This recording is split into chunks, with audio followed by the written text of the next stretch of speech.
Before we begin, remember that this video is for educational purposes only and isn't legal advice. Always consult a qualified attorney for your specific situation. Most people make legal mistakes simply because no one explained the basics. Let's fix that. Are you worried that your next video might get taken down or, worse, land you in legal trouble? Today, we're moving past the myths and looking at the actual rules of copyright so you can create with confidence and protect your hard work. Alright, let's start with the real-world problem. Most creators think copyright is something you have to apply for, but that isn't how it works in the digital age. The moment you hit record or save a digital file, you own the copyright to that original work. You don't need a lawyer or a formal registration for basic protection to exist.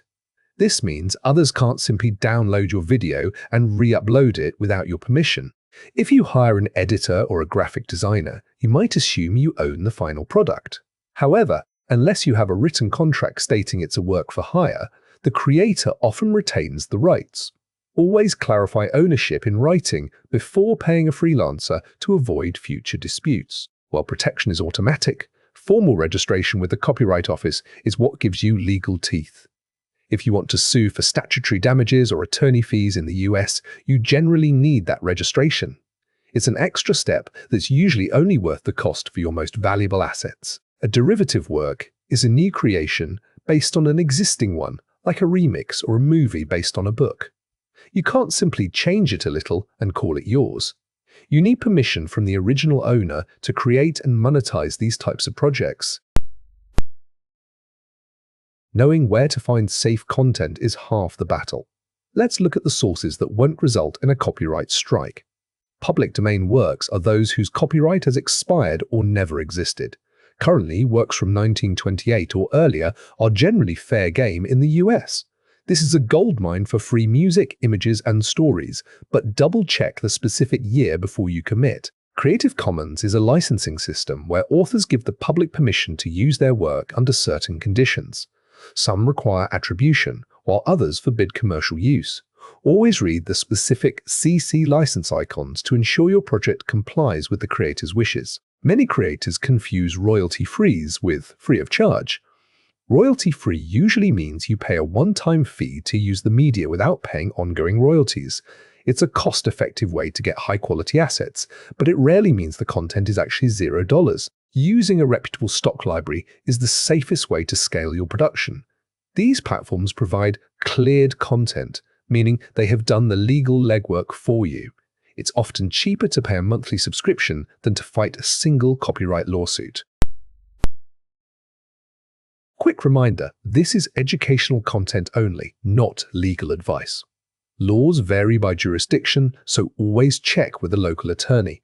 Fair use is the most misunderstood part of copyright. It isn't a magic shield, but a legal defense that depends on 4 specific factors.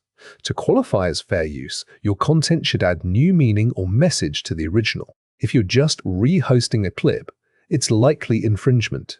If you're critiquing it, parodying it, or using it for news reporting, you have a much stronger case. Courts look at whether your use is for profit or educational. While being a non-profit doesn't automatically make it fair use, it does help. The main question is whether your video is making money off someone else's creative labor. Using a tiny portion of a work is safer than using the whole thing, but there's no 5-second rule. If you use the heart of the work, the most iconic or important part, it might still be infringement even if it's very short. This is often the most important factor. Does your use of the content harm the original owner's ability to sell or license it? If people watch your video as a substitute for the original, you're likely infringing on their market. Let's clear up some of the most potentially concerning advice circulating in creator communities. Following these myths can get your channel deleted. Writing "no copyright infringement" intended in your description does absolutely nothing to protect you. It's essentially a confession that you know you don't own the rights.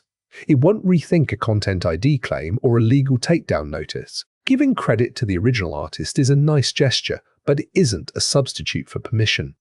Unless the work is under a Creative Commons license that specifically allows use with attribution, you're still technically infringing if you haven't secured a license. Many creators believe that if they aren't making money, they can't be sued. This is false. Copyright owners can still claim damages and issue takedowns regardless of whether you turned on ads.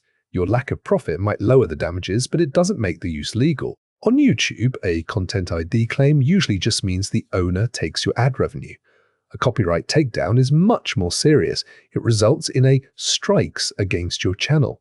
3 strikes and your account is permanently deleted. Know the difference before you decide to leave a claim alone.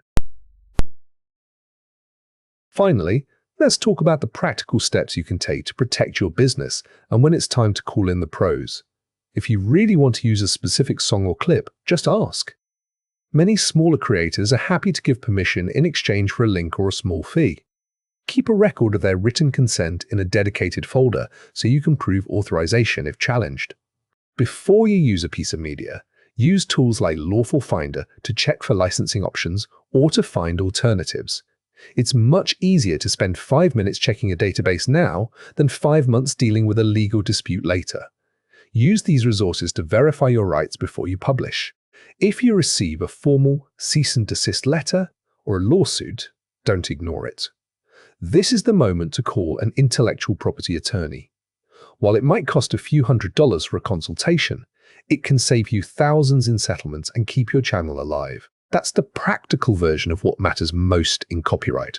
The big idea is to understand your rights, verify your sources, and avoid relying on myths that could jeopardize your channel. Always prioritize original or licensed content to keep your business safe. If this helped, like and subscribe for more practical guides from Lawful Finder that help you navigate the legal side of creating with confidence. See you in the next one. Subscribe for more legal topics explained in plain English. Thanks for watching. Remember, this is educational only and not legal advice. Always consult a qualified attorney before making legal decisions. Subscribe for more plain English legal explainers.